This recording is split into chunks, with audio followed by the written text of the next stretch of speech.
Yeah, and we are back. Another episode of Fight Court. I'm your boy Dean Thomas.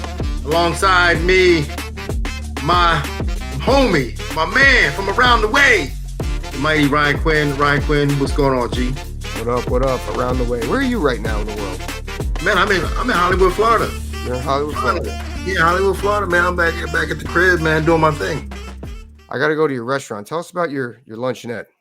Oh, yeah, I got my little restaurant, Modern Rose Hollywood. I just left there a little while ago, man. We moving, grooving, shaking, baking, making all the good brunch food that you can have.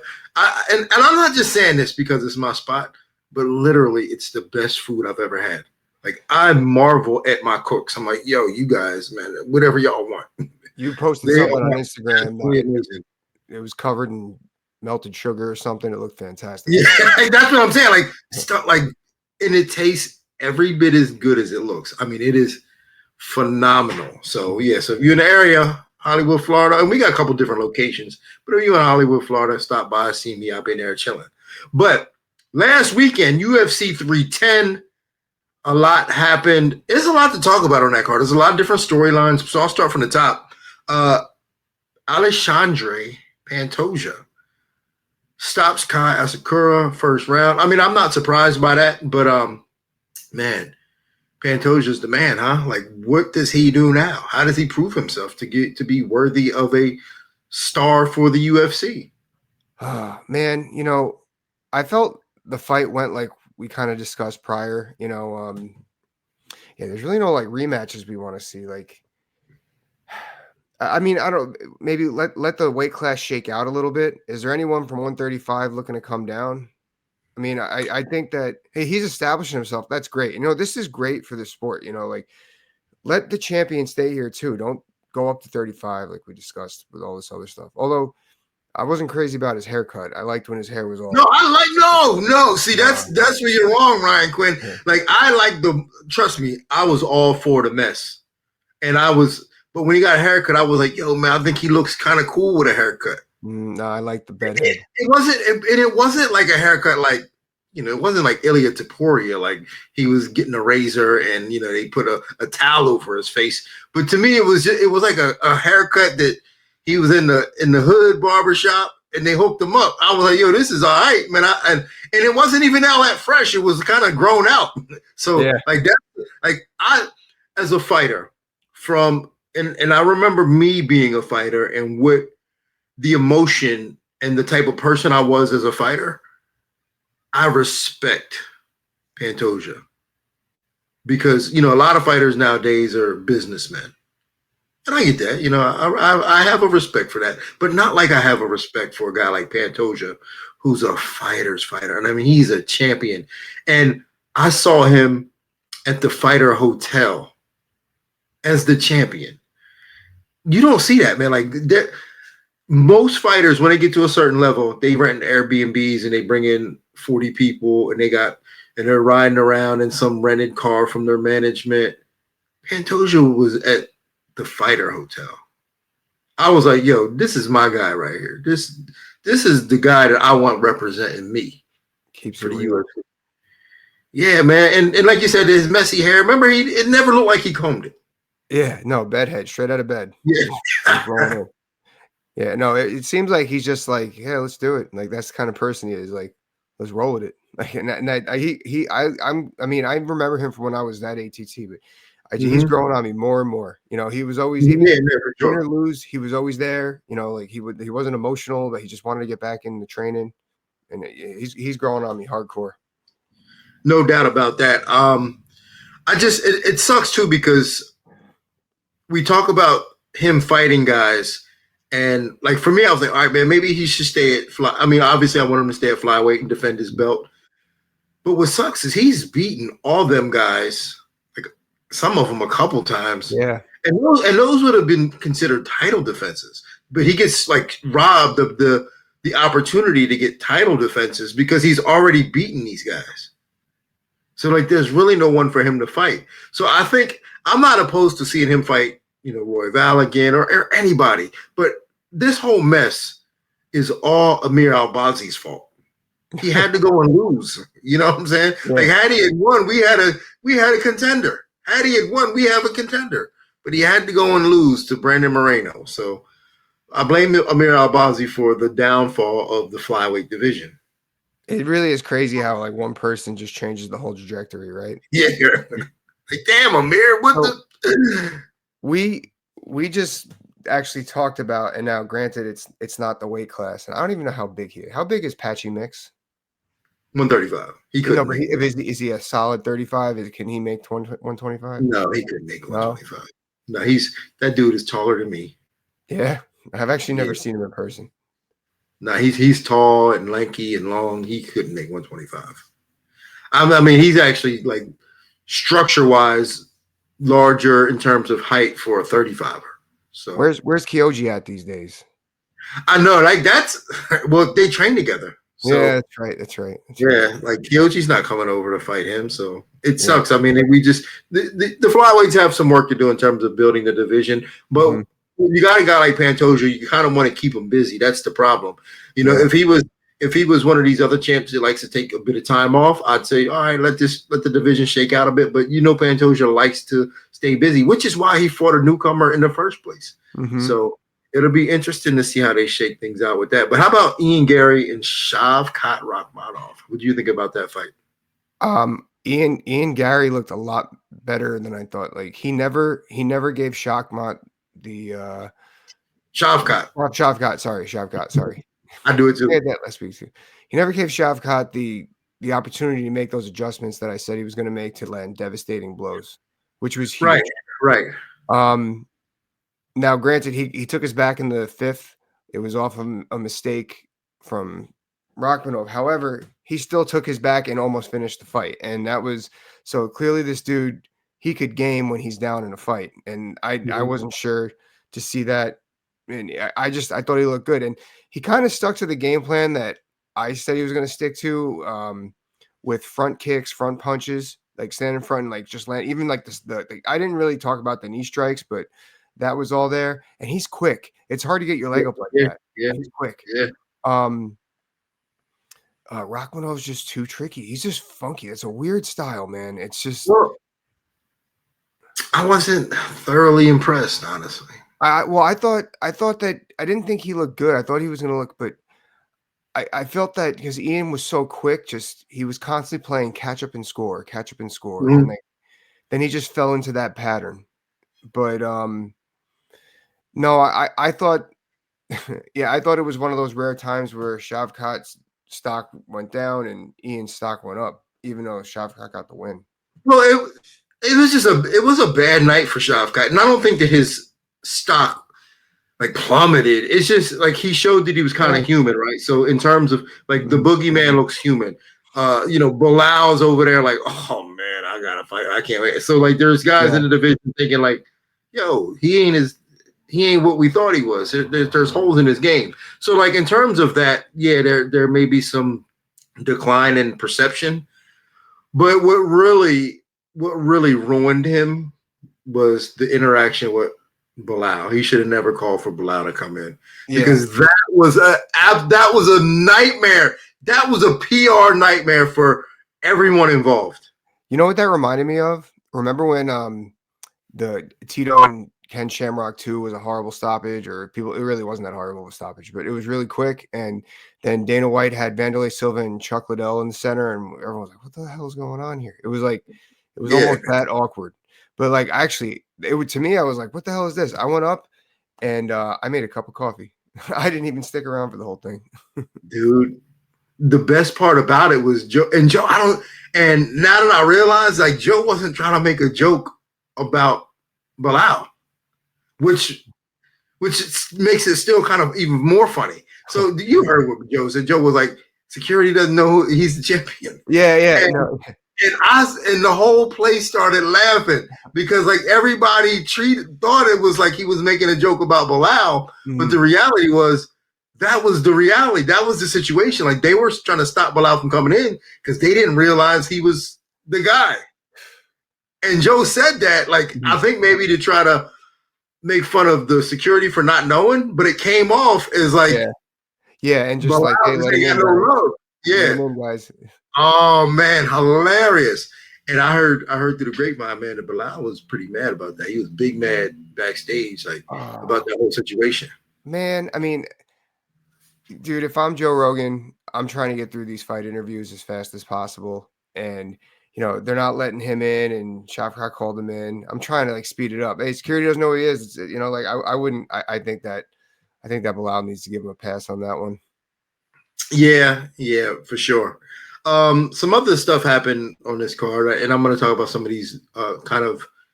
It was such a sad card, like in terms of, like I don't think it was a bad card, but it was just full of moments that we could have done without. Rather, like, Mhm. oh, like did we need that moment? Like they're memorable, but like, did we need that? Like, did we need to see Anthony Smith like crying out the tunnel? Did we No. need to see him, take this fight and just be like recklessly like distraught trying to win a fight, and then even like Chris Weidman, I mean, he looked as bad as I've ever seen him look, like worse than I've ever seen him look. I had Saturday morning, I had a conversation with somebody about that fight, and they were like, I don't know who's gonna win. And I was like, nah, I like Eric Anders. I just at the end of the day, Eric's an athlete, and he just looks less and less athletic whenever he steps into the cage, man.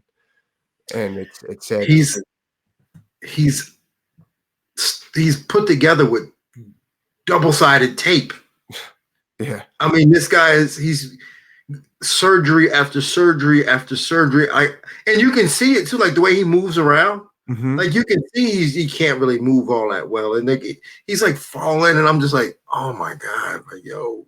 And I picked Chris to win. Like I couldn't, for as great as Chris was. I remember watching Chris come up, like doing Abu Dhabi back in the day. For as great as he was, Mm-hmm. big wins. I couldn't see a world in which Eric Anders beat him. Really? Yeah, couldn't see it. And maybe that's just from me being a bit biased as to what I know of Chris from before. And Eric is a tough guy, is a great athlete, but Eric, he's got some holes and deficiencies in his game. Absolutely. I thought Chris would get him down, and Eric wouldn't be able to get back up. Eric would get stuck, and that's what I thought would happen. I Didn't just happen. felt I just felt the football player explosiveness was going to kick in. He was going to be able to defend takedowns, and just and his boxing is improved, but it's still kind of stiff. But I just feel that with what they got going on, just his athleticism was going to be the X factor in that fight. And Chris Well, just, shit, it was well, I mean, man, Dana White, he's not wrong when he's like, I think that him, Clay Guida, and who else? He said they should all retire. I forgot who the other we person was. said him, Oh, Chris, Anthony Clay, Smith. and Anthony Smith. Yeah, Yeah, back to the Anthony Smith thing, man. I really, I mean, it's hard to reach out to them, but I mean, I'm telling you, I feel like you should. I hope that he follows your footsteps. I hope that he reaches out to you because, I feel that guy. I reached out to him yesterday. He's actually coming. We do the show on Sirius XM together on Wednesdays. He's actually showing up tomorrow to do the show. Cool, cool. I mean, maybe it's just at ease, like the fighting's over.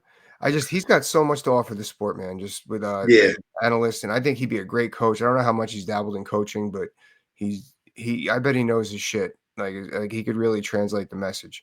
So, it sucks everything he's got going on, everything he's going through, and that really was tough to watch. Like I heard he said something like punch me, hit me in the face, or something like that. Like, yeah. I mean, he literally was like, I mean, he put his hands down. Well, and I yeah. actually kind of appreciated that because, Mhm.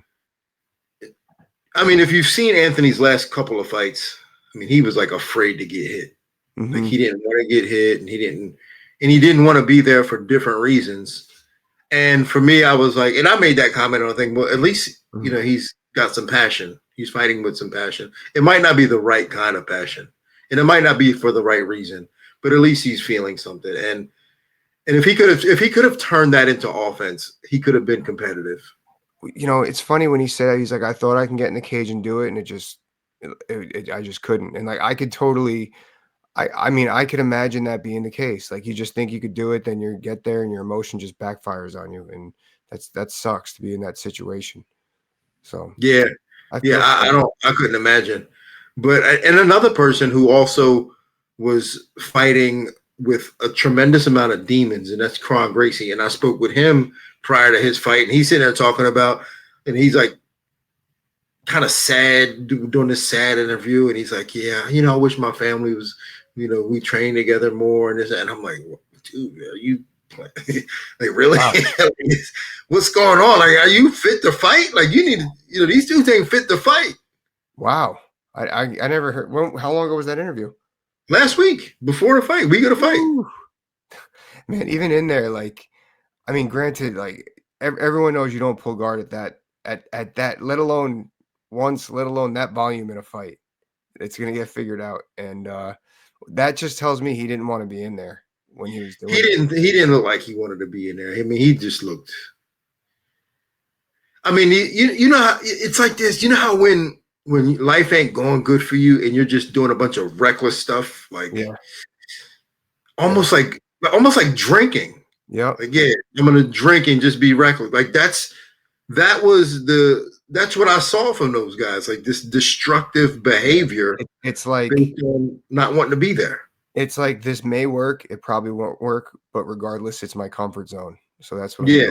That's what it seemed like. But yeah, so UFC 310 is over. It's in the books. Last pay-per-view of the card. Overall, what was your overall perception? You know what? It was a generously an okay card. It wasn't the shits, but it wasn't great either. They had a lot of big fights prior, with 300, Madison Square Garden. So it's tough to finish. It's really tough to finish, and it was okay. It was okay. I still think they screw up the fight order. Regardless of Aljamain winning or losing, he should have been on the main card. It was yeah. All right. What's weird about that Aljamain fight is that I thought Aljamain did, like, offensively, he looked as good as he's ever looked sometimes at some points, right? At some points he lacked a little confidence, but still looked good.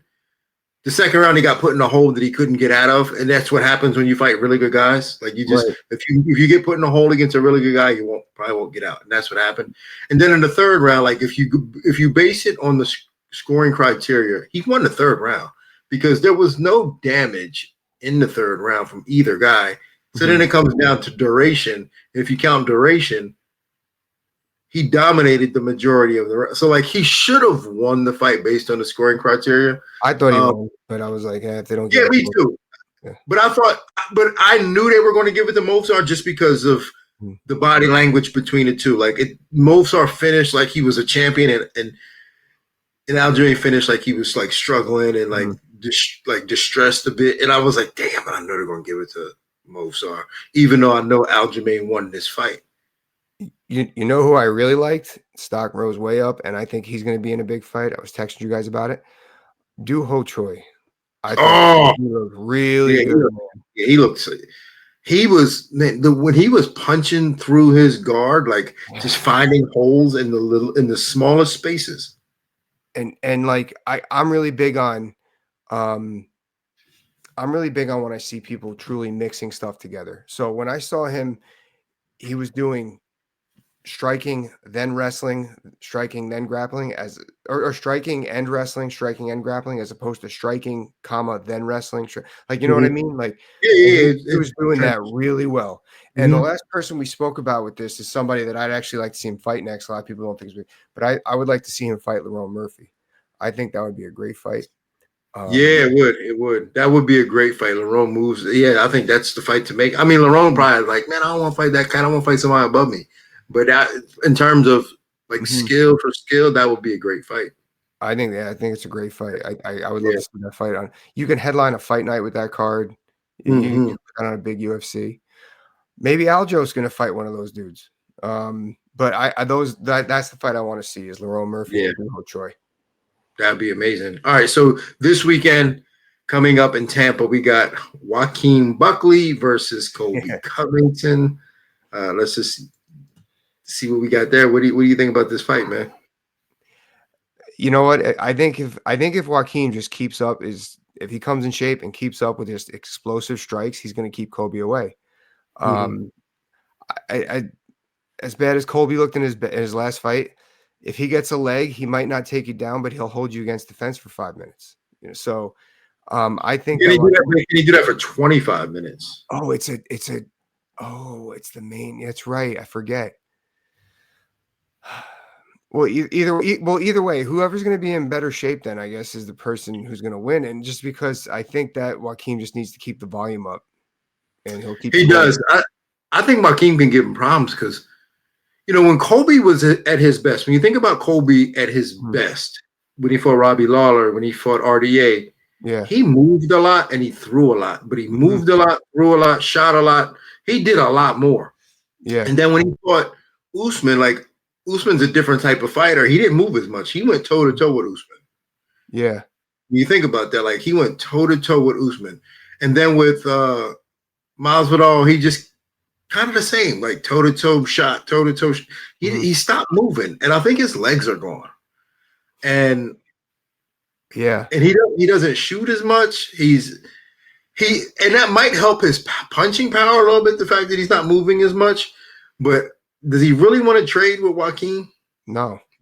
You know what I'm saying? Yeah. I think if Joaquin Buckley comes out moving and finds some moments to like be explosive, I think Colby's in trouble. I think he's gonna score big. What Colby used to do was so good, and a lot of guys who have really good, even great wrestling or great MMA takedowns is they're able to box and transition to a takedown. Colby was able to strike, transition to a takedown, and come back up and strike again. A lot of people don't. Yeah.